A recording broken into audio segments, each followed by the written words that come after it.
Hello there. I hope you're doing well today. Just know you look great and good job.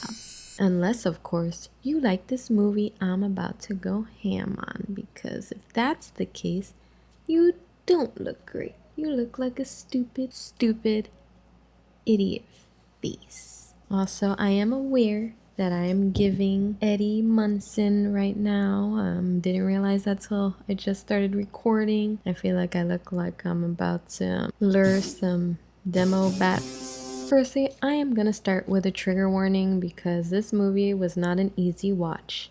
The breakdown of the film and my scathing commentary will include themes of grooming, predation, CSA. Secondly, there will be no art for this movie, and that is because this movie shouldn't exist. I will have art that I drew for the background when I show the clips of the movie that I have in all my videos, of course. Now, I did stumble upon this movie by accident. I actually was looking for a film to talk about that wasn't scary. However, I found this movie and it covers both bases because it isn't a horror movie, but I feel that it aged into one. And that is 1981's Private Lessons, according to IMDb, which is where I got a lot of my facts for this film. This movie was considered like the jump off for the teen sex comedy craze of the 80s that bled into the 90s. But this movie, my friends, is no Porky's. It's no American Pie. It's more like cheese pizza, if you know what I mean. Seriously, I had to watch this a couple times and it was just it made me feel gross. I really felt like I was put on a list after I saw this, especially so many times within like a week. I was even getting to the point where I thought Mama Max was gonna break into my crib to like you know kill me. That's just stupid. I'm no silly goober. However, I was not the only person who felt uncomfortable watching this. There were many people who they felt wrong, they felt dirty, they felt like they could be arrested after watching this. And that's not a good sign. That's not a good sign for a movie that's billed as a comedy or coming of age tale. It shouldn't make anyone feel dirty and like they've done something illegal. Also, don't get me wrong, other teen sex comedies that came out in the 80s, the 90s, and early aughts, are not without their flaws. A lot of them were and are extremely misogynistic, racist, homophobic, toxic, vapid, A few little facts about the movie prior to starting. According to IMDb, again, producer of this film, Jack Barry, actually quit making movies because of the amount of hate mail he received after doing this film. And I was like, good shit, my dude, awesome. And another really important fact that actually needs to be said before the movie breakdown is that the lead actor Eric Brown, who plays the 15-year-old main character Philly, was actually 16 during the time of the filming. And even though most of the filming was in Phoenix, Arizona, the worst parts of the movie were done in New Mexico because the age of consent was 16. 1. If you have to cross state lines because age of consent, maybe, just maybe, this movie shouldn't be made. Maybe you should just throw in the towel because there's something wrong with making this movie. And 2, again, when someone who is 16 looks so young that multiple people who review it keep saying that they look 10, 11, 12, and it's making them feel weird, maybe, just maybe, 16 is still too young. But yeah, I guess with that, it would be a good time to get into the movie and what it's about from start to finish before I really break down the real huge issue with the message that the movie sends. So the opening scene is at a graduation party, which happens to be hosted at Philly's friend Sherman's house. And this graduation party is for Sherman's older sister Joyce. Philly and Sherman are lurking around the party, spying on all the seniors. seeing all the shenanigans they're getting into. The first disturbing scene is at just under 5 minutes. Sherman and Philly are looking through the window and see Joyce changing, and Sherman is strangely excited while watching his sister undress. I get that they're hormonal young teens. I don't have a problem with this. This is fine. To show in a movie, to write about, that is completely okay. I just don't think that it is very common to lust after your sibling. At least not around these here parts in the North. Philly then takes Sherman's place to watch Joyce undress, which is just slightly less creepy, and then they're caught by a couple of the chaperones from the party, which are also teachers from the school. Anyway, one of these teacher chaperones is Miss Phipps, and she decides to impart some wisdom on Philly. The thing is to find girls whose age is more appropriate for you. Yes, ma'am. Yes, I agree. You would think that this line would hold a really significant meaning down the line. Either way, keep it in mind. Just keep it in your head. Or don't, because I'm going to remind you anyway later. Anywho, next scene is where we meet the main villain or villainess. And that is Philly's housekeeper, Miss Mallow. Now, in this movie, she is framed to be a victim as opposed to Philly. But obviously with time, and I mean actual legitimate time, like 40 years, when viewing this film, that is not the case. Miss Mallow is seen as rare as housekeepers go. Sherman's housekeeper is like some homely, very elderly lady, whereas Philly's is a young and beautiful one. And before briefly explaining the scene, I will point out that Mallow is played by Sylvia Christel, known for the French erotic film series Emmanuelle. Now, she was the original one, and she was in about like 12 or so of these movies, but there was a lot more of them. They even go into space at some point. Why did you have sex with him? He was impossible to resist, Hafron. Remember, men and women have to trust each other to fall in love. Love? What is love? All in good time, Hafron. All in good time. These are artsy softcore films, but in the 70s when they came out, they were considered to really push the boundaries in terms of filmmaking. So they were rated X. It's very tame in comparison to something you'd find on Spank Bang, perhaps. But I digress. Christel was so popular as Emmanuelle that she was cast in many other movies after this, which definitely like capitalized on and parodied this image she had, namely this movie. But I gotta say, for this movie, it's a weird choice. Like, to me, I can equate this to Riley Reid maybe being cast in a coming-of-age film where she seduces and sleeps with an underage boy who is also played by an underage actor. Maybe this is going too far, but I feel like that's a good equivalent example. I don't know, but back to the movie. Off the bat, the scene is just banter between the two friends talking about how hot Mallow is and on whether or not Philly thinks that she'd put out with like him or the butler or the gardener. And speaking of the butler, we are introduced to him in this scene, and he is an important character in the movie. His name is Lester, and he is played by Howard Hessman, who thankfully has better titles under his belt, like WKRP in Cincinnati, and this is Spinal Tap.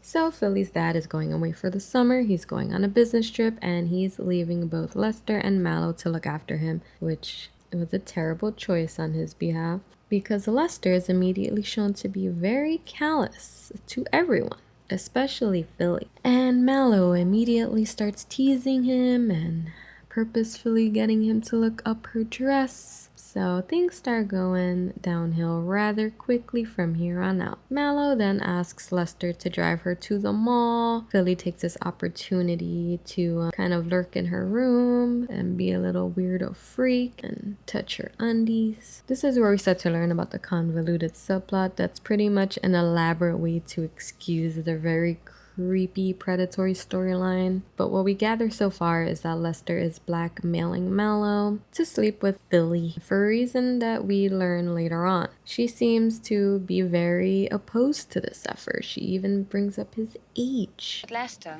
he's just a 15-year-old boy. 15 is the perfect age. But this really doesn't mean anything, as we will quickly see very soon. Now I'm gonna reiterate the trigger warning again, because things start dinging. Another filler scene of Philly, this time with Sherman, creeping about, which is their favorite thing to do apparently, and they're spying on Mallow. Then a scene of Lester lying to Philly about Mallow having a heart condition. I bring this up because that is something that's a part of the blackmail plot. And of course, to kill more time, we get some more filler, mini montage of Philly lurking on Mallow some more. This time he gets to see her breasts for the first, but unfortunately not last time. This is like akin to building up suspense and horror. I really was starting to feel real dread at this moment, and with good reason, because the following two scenes are absolutely atrocious. They're horrible. After Mallow does a bit more teasing at the dinner table, Philly decides to spy on her later that night, and this time he gets caught and invited into Mallow's room. She then asks him why he didn't ask to watch her undress, then proceeds to do a striptease, and he is progressively getting more and more uncomfortable with the situation. Once she exposes her parts to him, she asks if he'd like to feel.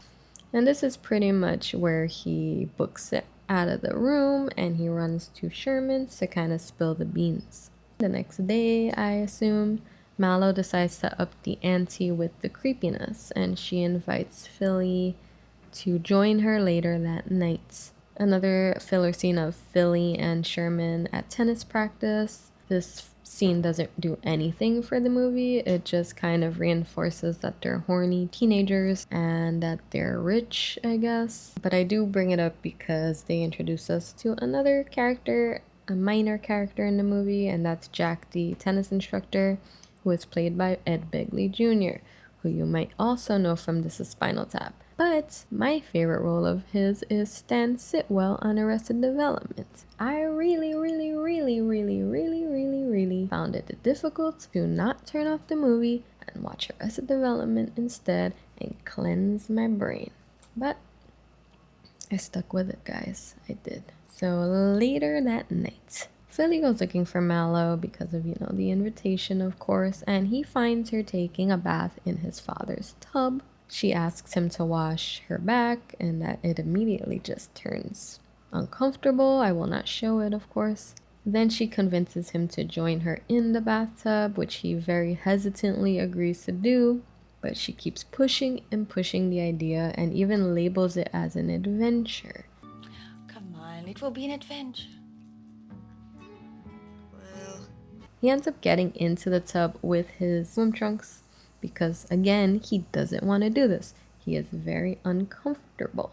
Yet, this doesn't really stop Mallow. She continues to be very, very creepy. And if you already didn't feel uncomfortable, I'm just going to show you this. I'm not going to show the whole scene. I just need you to look at this because this is all you need to see to really know how weird this is. And yes, if you are wondering, they do kiss and they do show it, and it lasts for way too long. And it's a fucking nightmare. And then after it's insinuated that Philly is inappropriately touched by Mallow, he again tries to jump out of the tub and, much like earlier, tries to escape because he doesn't feel comfortable in the situation. And despite this, Mallow's persistence is unwavering as she resorts to very manipulative behavior. She asks him to sleep with her. He responds in a childlike way. Well, I tried it once before in summer camp, and I know for a fact that you can't get a good night's sleep when someone else is in the same bunk with you. Then asks him for a kiss goodnight. He kisses her on the cheek, however, this isn't enough. She asks if she could kiss him goodnight. Fucking hell, I'm not gonna show that. I'm not gonna show that. It's worse than the bathtub scene. He freaks out again and runs off. She is full on grooming him at this point. There are some uncomfortable scenes of Mallow and Philly out on a date, and no one seems to bat an eye. In fact, it's clearly being played for laughs. And then an uncomfortable scene of both Mallow and Philly kissing in back of the limo, which just seems to be pretty unnecessary. There's even a scene where Mallow practically shoves Philly's hand in her fucking mouth while he's on the phone with his father. Now things do start to take a turn in the next scene. And no, it's not the sex scene just yet. Instead, they give us a scene where you would assume that Mallow would possibly change her mind about what she's doing, even though we don't know what her motivations are just yet. We just know that Lester is blackmailing her. However, I don't think that there is a good enough excuse to be doing what she's doing. But Philly, being the absolute child that he is, does happen to show how inexperienced and innocent he is in his approach to sex or relationships. And he feels that he needs to propose to Mallow and that it would be best if they got married. Of course, she rebuffs this idea, and this makes Philly feel a ton of embarrassment and shame, and he feels like a stupid kid. Well, you didn't say that, but that's true thinking, isn't it? That's true thinking that some silly-ass little kid has just told you that he loves you and wants to marry you. And he just runs off and avoids her for the next couple of days till he comes to the realization that he needs to apologize to her for some reason, because he's been acting, in his words, juvenile. Gee, I wonder why that is. Essentially, he needs to man up. I'm sure you've noticed that Philly doesn't have a beard. He doesn't have a mustache. In fact, he barely has any hair below his eyebrows. His balls probably haven't even dropped yet. But he decides he's gonna shave for his big nights. Just look at him. Just look at that dumb kid. Also, the song that's playing is Tonight's the Night, Gonna Be Alright by Rod Stewart, and that song on its own has quite the history. It was actually banned by the BBC for its lyrics, "Spread your wings and let me come inside." However, those to me are the least offensive lyrics. There's lines like, "Don't say a word, my virgin child, just let your inhibitions run wild." In fact, those lyrics are being said as we're looking at Philly's young, dumb, virgin baby face. Virgin child. The night starts off with another public date, and again, no one seems to care that a 30-year-old woman is sucking face with a child in the middle of a crowded restaurant. And before they depart, because they need to show how manly Philly is, he rips off Mallow's underwear under the dinner table as they're getting the check. We got some more gross making out in back of the limo. Again, very unnecessary to show this. Very unnecessary to do, I feel like. Then we have the scene that no one was waiting for, unless, of course, you get all of your entertainment off of the dark web. I will clarify, though I feel like this is obvious, but still, there is no actual sex in this movie, as there, Mallow dies of a heart attack. And Philly, being dumb, immediately just assumes this is the case. He doesn't try to check to see if she's alive. He runs off to Lester and tells him. And this is where I'm going to breeze through the rest of the movie because none of it matters. It's stupid. Again, this is the convoluted subplot I mentioned earlier that just seems like it was conceived to get around and excuse showing literal pedophilia. So they both bury her very inconspicuously, as you can see. And the following day, Philly is led to believe that someone else found out about Mallow being killed. They stole her body, and they want some money, 10 grand to be exact, in exchange for her body. Again, this all really does play on Philly's childlike naivety. Philly gives Lester the 10 grand from his father's safe. I don't know why he has access to that. And we finally find out exactly what the blackmail plot is in the following scene when Mallow returns to the mansion, presumably while Philly isn't there, to discuss things with Lester. Initially, Lester was blackmailing Mallow because she was working in the country without her citizenship, but upon her returning and possibly foiling his plans, he threatens to expose her as a pedo, which she kind of is at this point, right? She's a full-blown pedo. I would think that any sane person would rather get deported than seduce a child, but I guess the 70s and 80s were a different time.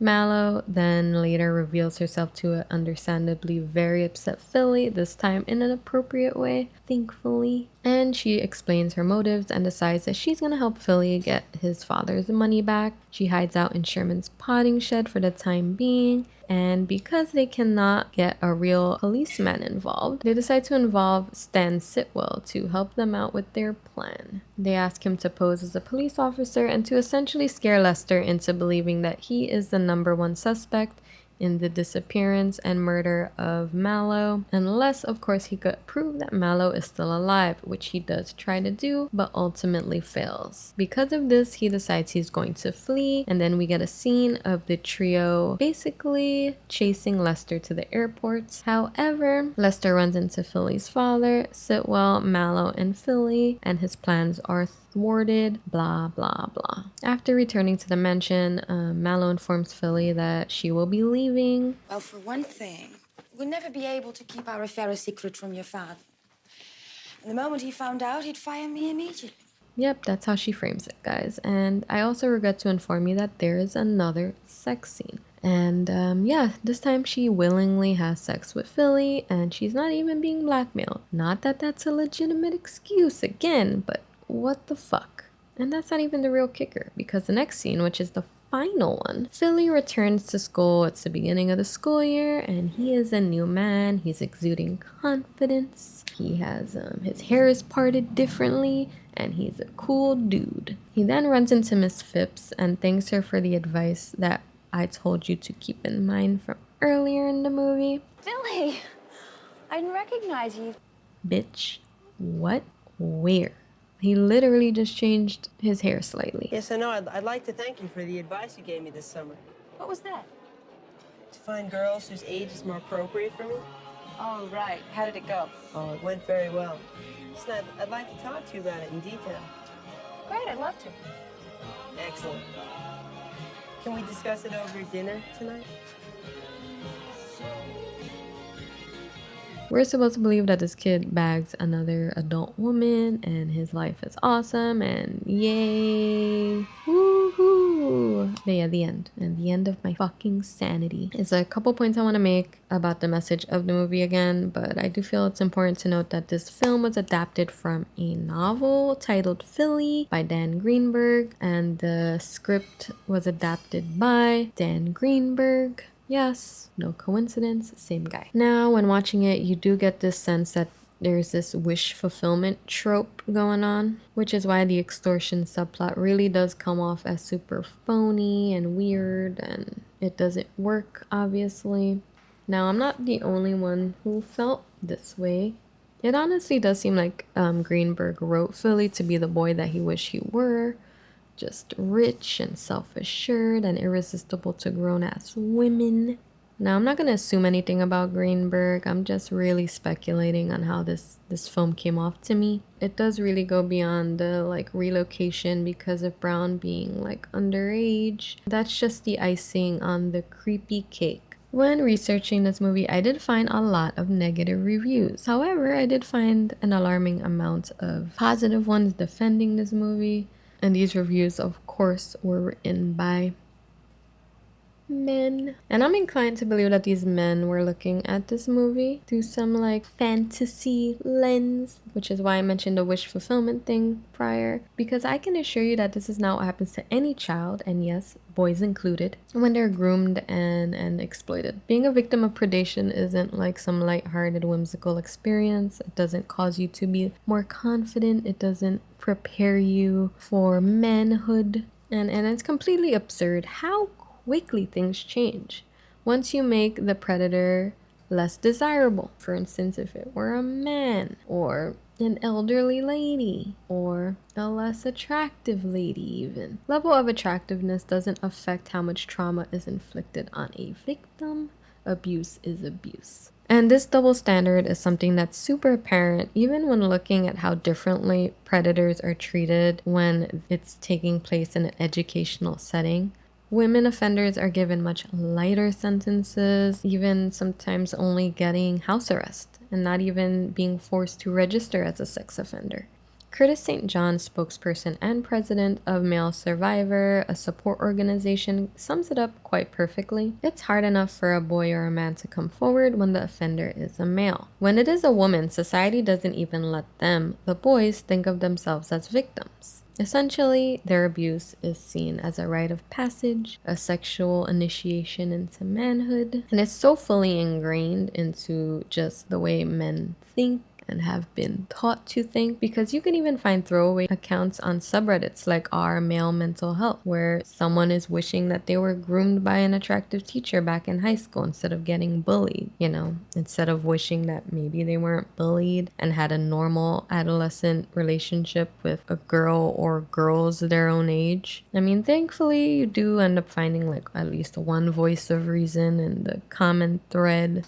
But yeah, it's just a strange and dangerous ideology perpetuated by toxic men who have clearly not dealt with this kind of abuse. And in turn, victims feel too afraid to come forward with their experience due to fear that they would be shamed, have their sexuality questioned, and just dismissed overall. And movies like this don't help. They don't. This movie, however, is billed as a comedy, a light-hearted tale that's supposed to be warm and funny, something to strive for if you're a young man. I do feel like a successful coming-of-age tale can be a comedy. It can be something as zany as even like Rushmore, where Max Fisher deals with the trials and tribulations of being a teen, like unattainable crushes, feeling like you can't quite fit in, and the soul-crushing feeling of your first rejection. It can be as carefree as Ferris Bueller's Day Off, where we deal with the rebellious Bueller who represents chaotic teenage defiance and living in the moments, whose actions affect those around him, mainly his friend Cameron, who in turn begins to mature, break out of his shell, and stand up for himself, all during the final days of their youth, readying themselves for a much less fun and spontaneous adulthood.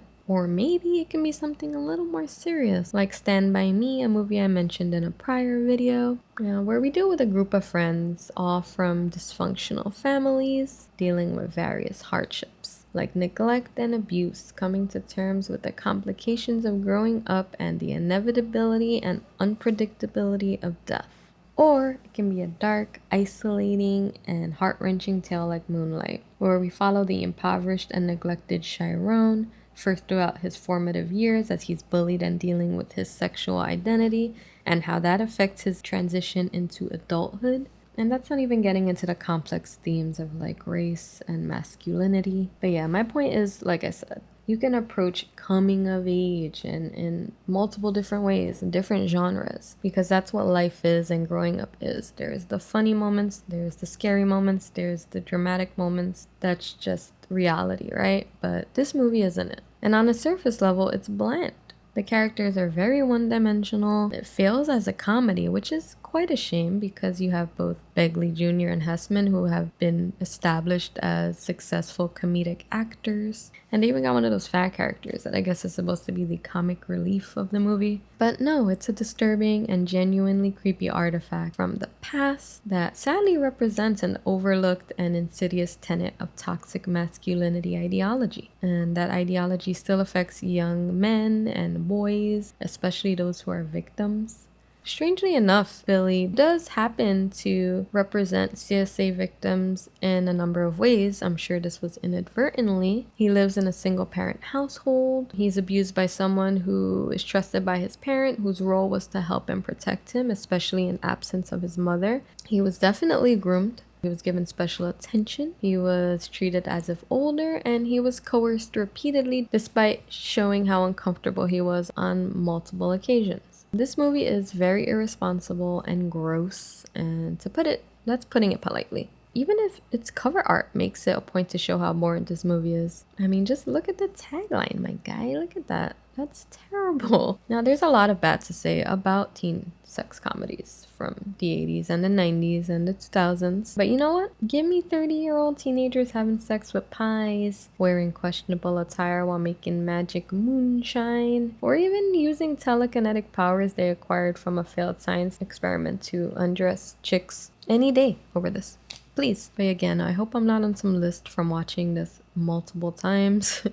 And I do think that we should do our best when it comes to CSA and look out for the signs, intervene, report, and then also support victims because there are lifelong effects. In terms of my own content, I will have art for the next video and it will be a little more lighthearted, though the movies I do plan to cover will be like pretty ridiculous and problematic, but that's all because they're older movies. But it's nothing like this. Like, subscribe, comments, and please take care of yourselves and those around you. Stay safe. Peace.